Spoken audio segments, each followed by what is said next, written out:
Spain was too hot. Italy was just too Italian. And that was only the warm-up. Most people traveled to experience something new. These people flew thousands of miles just to get mad that the rest of the world was not England.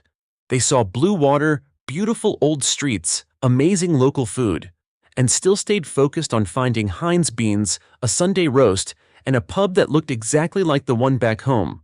At a certain point, this stopped being a vacation. It became emotional support travel for people homesick for Britain. So grab a cup of tea because these are 31 times British tourists acted like the entire planet owed them gray skies and Q culture. Story 1. They demanded a refund because Spain was too hot. They flew to Spain right in the middle of summer, booked a beachfront resort, saw the bright blue skies in the ads and nodded, yes, this is exactly the dream vacation. But just 2 days in, the whole family started acting like the weather had a personal issue with them.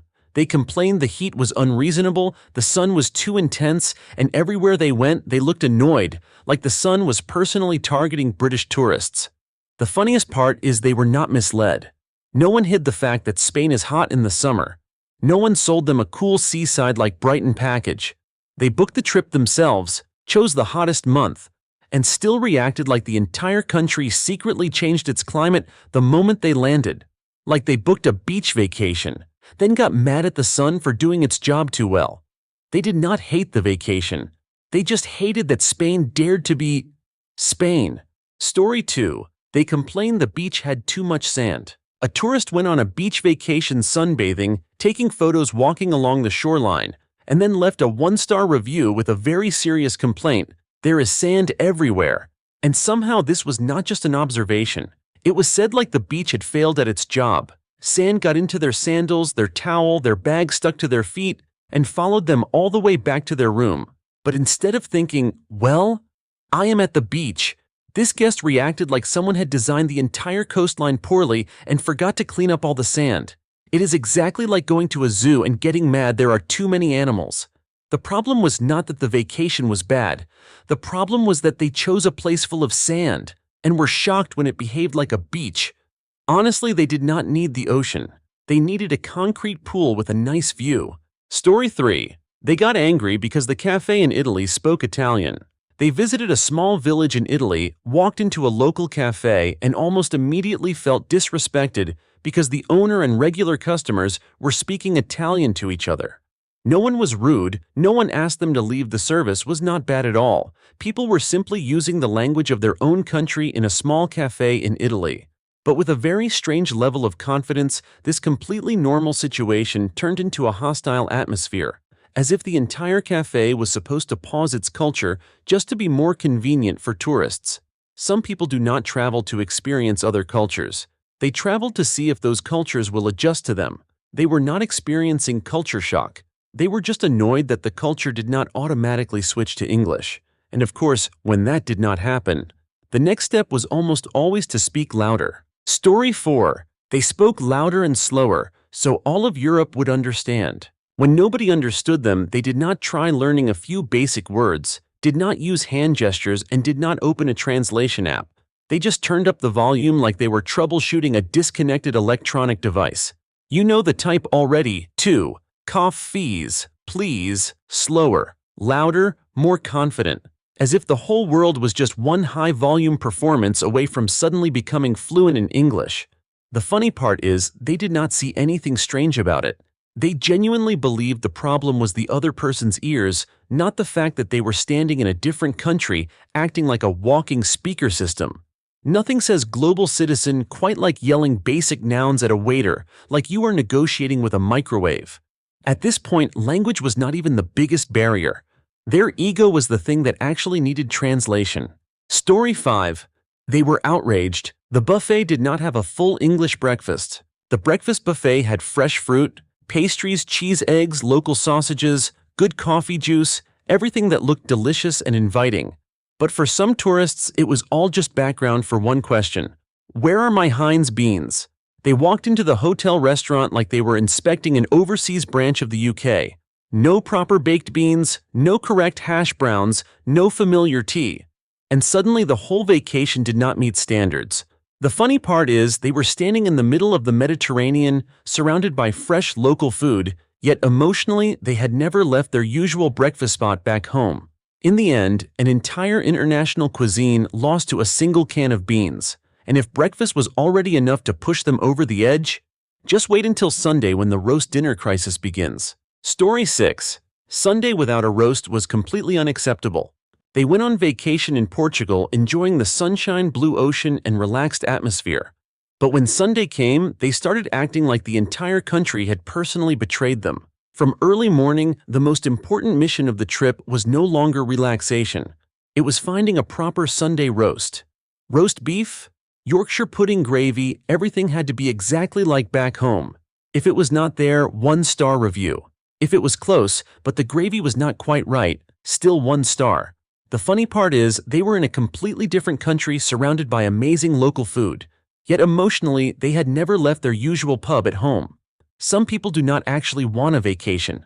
They just want England, with palm trees and better lighting.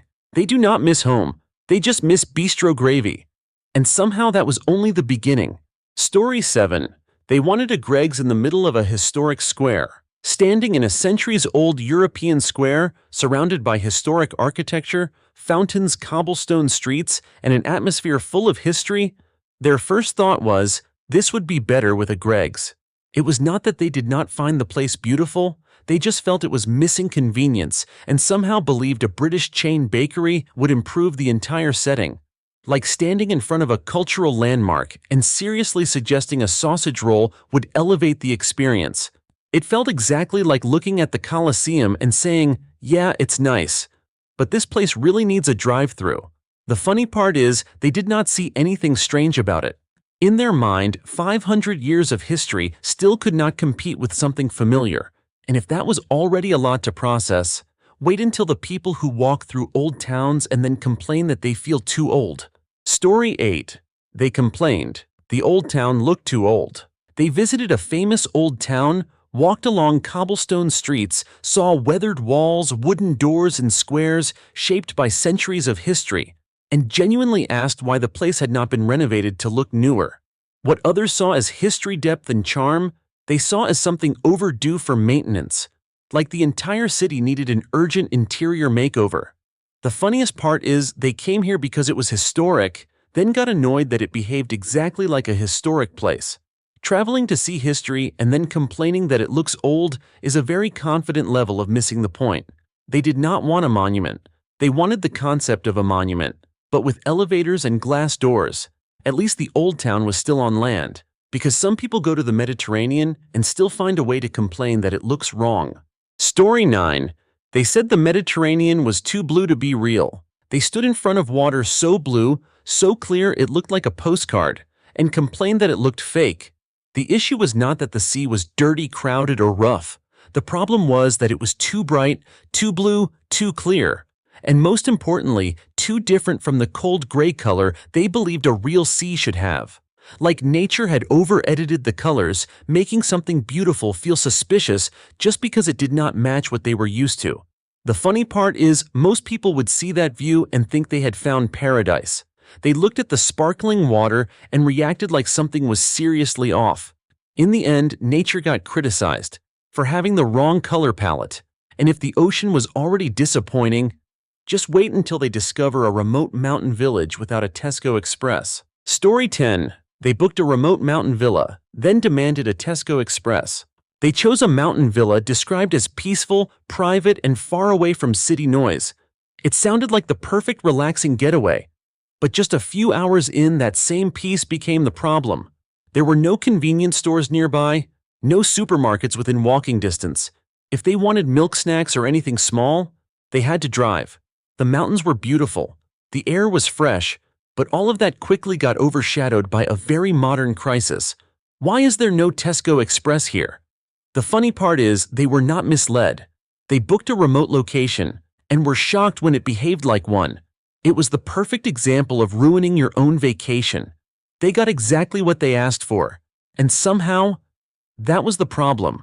Story 11. They wanted a local festival to go quiet, so they could watch football. The whole town was celebrating a traditional festival, streets filled with music, drums, fireworks, and people dancing. Yet someone genuinely thought everyone should lower the volume so they could watch a football match in peace. For most tourists, this would be a rare, unforgettable experience. For them, it was just noise interrupting their private viewing time. Imagine trying to mute an entire local culture because kickoff was in 5 minutes.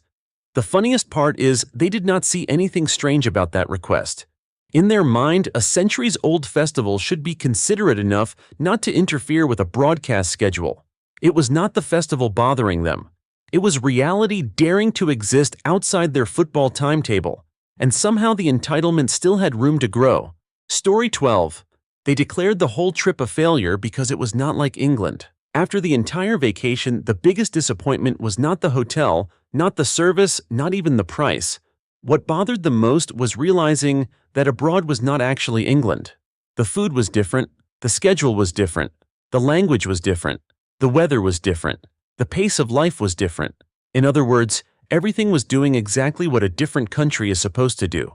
But instead of finding it interesting or refreshing, they reacted like something had gone seriously wrong. Some people do not travel abroad to find adventure. They travel to audit reality and feel disappointed when it does not meet their personal standards. The funny part is, they did not really hate the place. They just hated that it had its own identity, its own culture, and refused to turn into a sunny version of England for their convenience.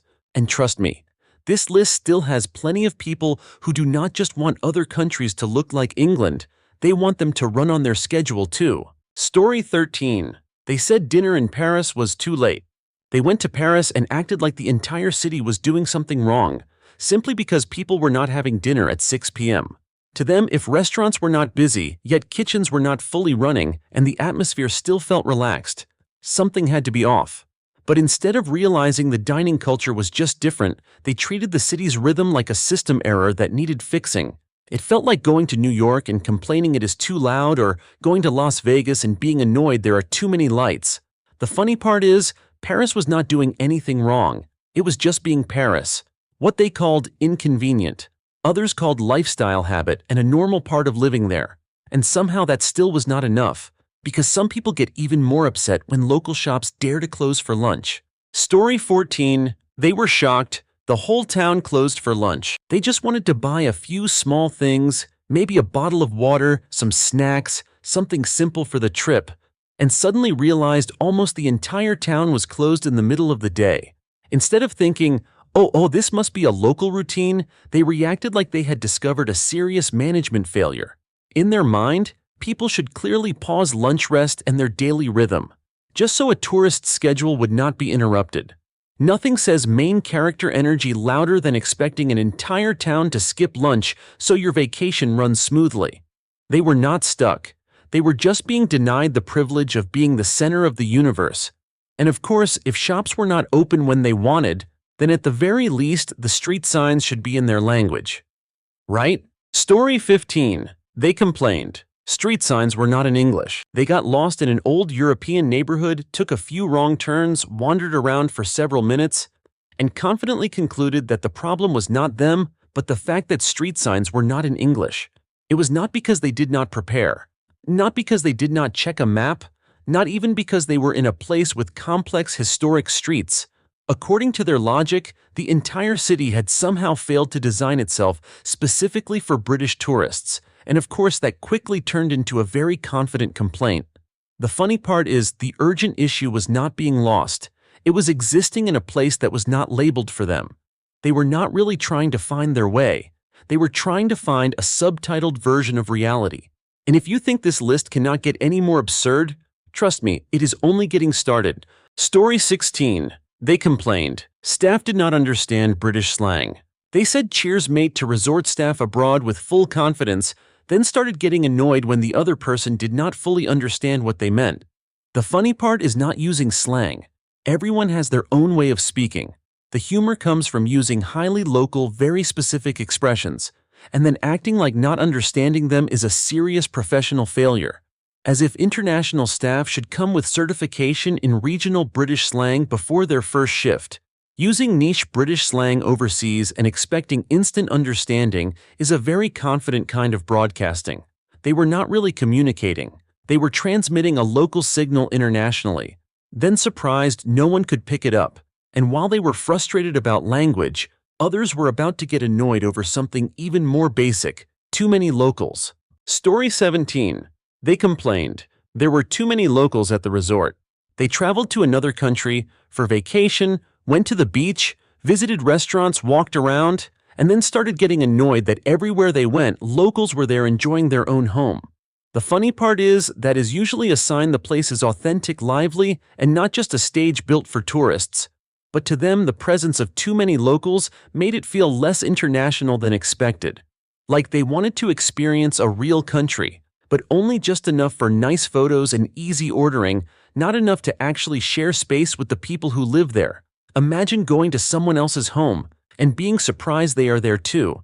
They wanted a real experience as long as it did not include too many real people from that place. And just wait until they step into a local market, where everything gets even more local. Story 18. They complained the local market did not sell anything familiar. Standing in the middle of a market full of olives, cheese, fresh fruit, warm bread, and seafood that had practically just come off the boat, they still had one very sincere concern: where is the meal deal? What everyone else saw was a food paradise, a rare chance to try something new, fresh and truly local. What they saw was a place that was hard to shop in, not because it lacked food, but because it lacked the exact kind of packaged comfort they were used to. The funny part is, they could be standing in front of some of the best ingredients in the world and still emotionally be thinking about a grab-and-go sandwich from a petrol station or convenience shop. The market was not short on options. It just did not sell childhood memories wrapped in plastic and lined up neatly in a fridge.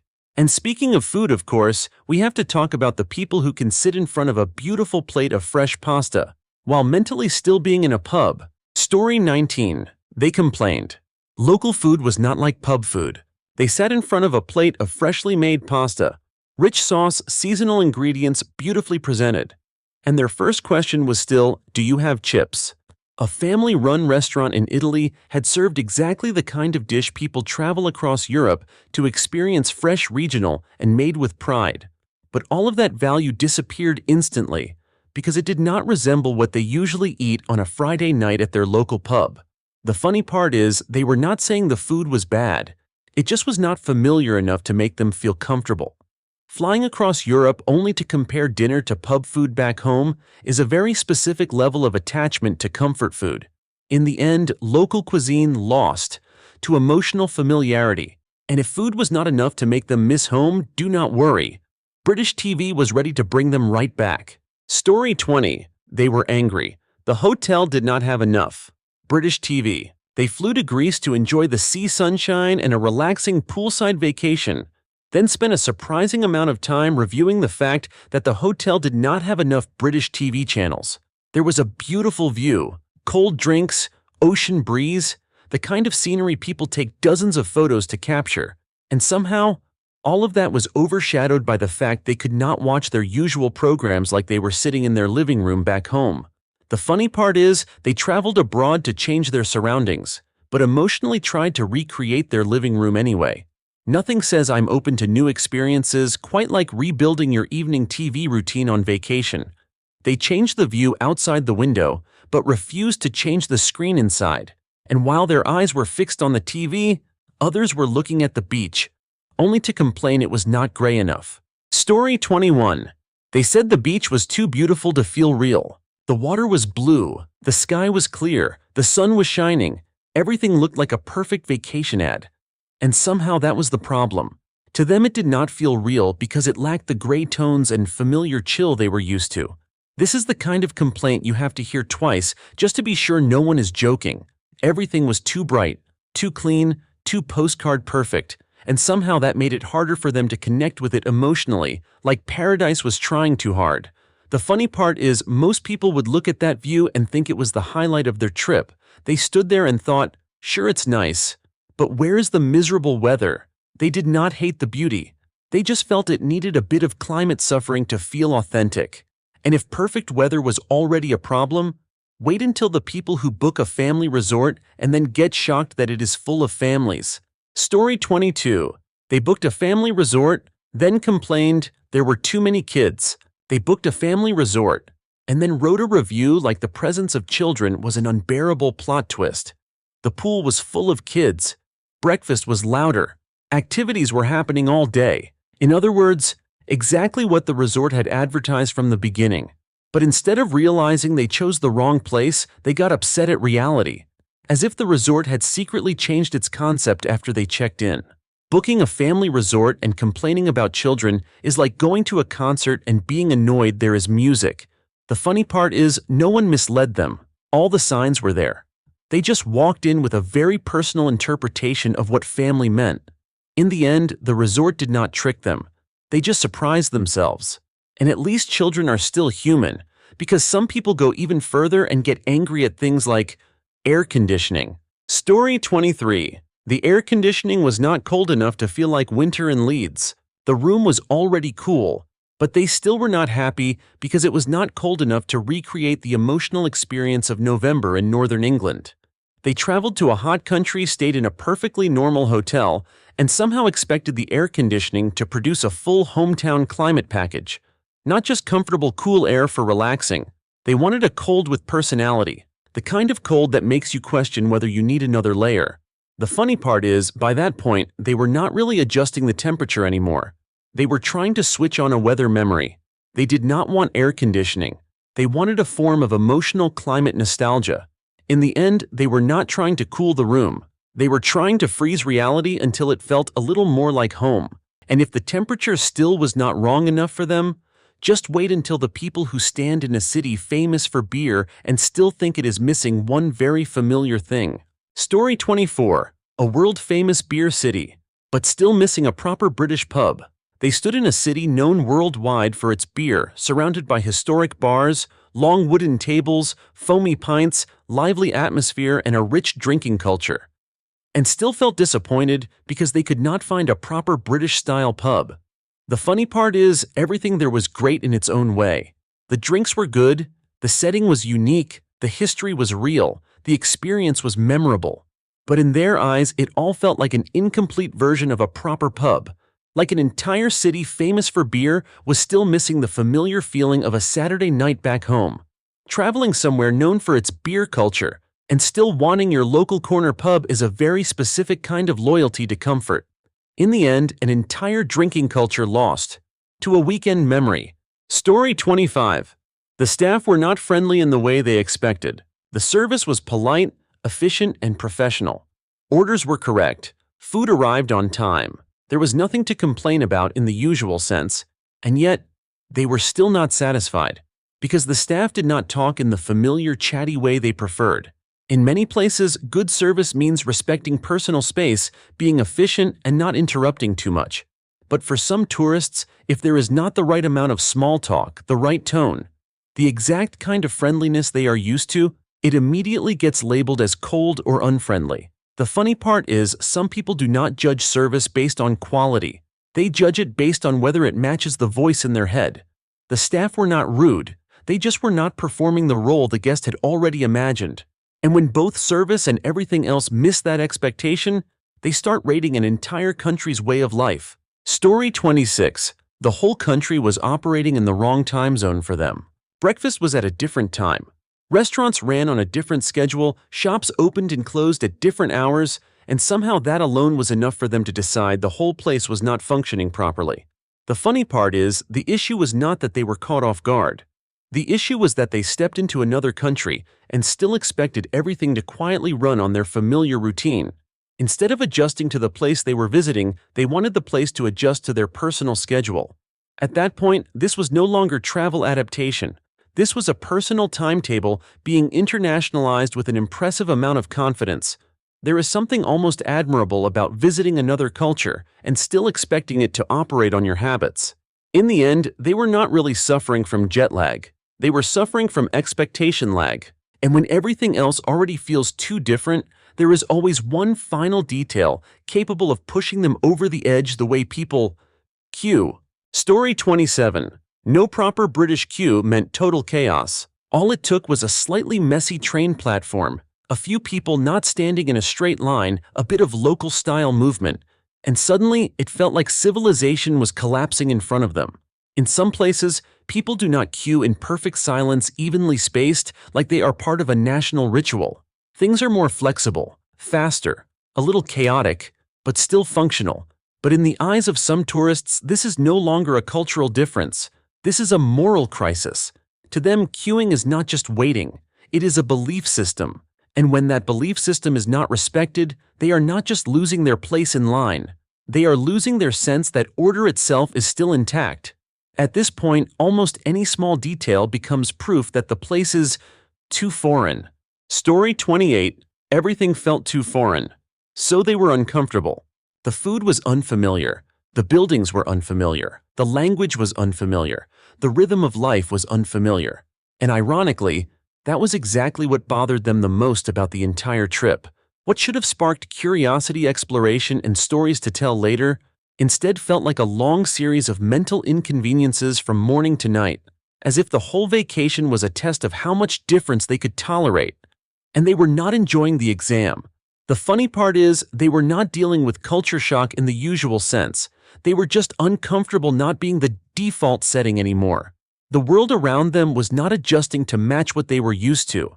They did not hate difference, they hated having to adapt to it. And of course, when adaptation failed, the next step in their mind was simple: ask the entire local experience to adjust to them instead. Story 29. They wanted a traditional event rescheduled for their convenience, a tradition that has existed for decades, even centuries. And somehow in their mind, it should still be more flexible for tourists.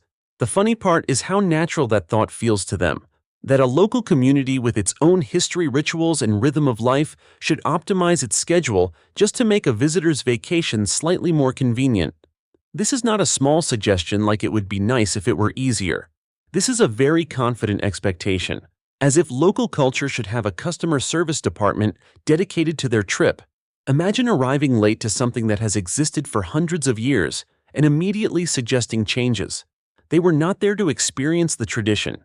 They were there to run a focus group on it. And if that still does not sound bold enough, the final conclusion of this mindset is actually very simple. Story 30. What they really wanted was home, but with better weather. In the end, what they wanted was not a new experience. It was England, just with nicer weather. The food had to be familiar. The language had to be understandable. The schedule had to fit. The TV had to have the right channels. Breakfast had to be the same. The beach had to be beautiful, but not too different. And the locals should be friendly, but not too present. In short, a foreign vacation with nothing truly foreign getting in the way. The funny part is, they were not searching for difference. They were upgrading the background of their normal life. This was not wanderlust. This was weatherlust. A very specific desire to live exactly like at home, just with better sunlight and more photogenic views. In the end, they did not travel to meet the world. They traveled to renegotiate it, based on their own standards. And that brings us to the final line, not the most absurd, but the one that sums everything up perfectly. Story 31. The most British complaint of all this place isn't like England. In the end, after all the complaints about the food, the weather, the street signs, the TV, the supermarkets, the language, and the way everything worked, the real issue always came down to one sentence. It's not like England. This was not just some random remark. It was the perfect summary of the entire mindset. It was not that they traveled the wrong way. It was that they carried an invisible checklist with them where everything in the world could only be considered acceptable if it felt familiar enough. And the funniest part is, they crossed an ocean, went somewhere completely different, and then felt disappointed that they had actually left home. That is the biggest joke in the whole story. In the end, it was not just the destination getting a low rating. It was the entire planet losing points, simply for daring to have its own identity. And that is exactly why this list is both funny and exhausting. 31 stories. And here's the plot twist. The world is not weird, the expectations are. From Spain being too hot, Italy being too Italian to demanding roast dinners, Tesco Express, or festivals to pause for football. Nothing is more powerful than a tourist who believes a small inconvenience is an international crisis. And the funniest part? Those places are doing exactly what makes them special. Comment the most British complaint you have ever heard. If this made you laugh, hit like, share it with that person who wants everything to feel like home, and don't forget to subscribe, because out there things only get even more ridiculous.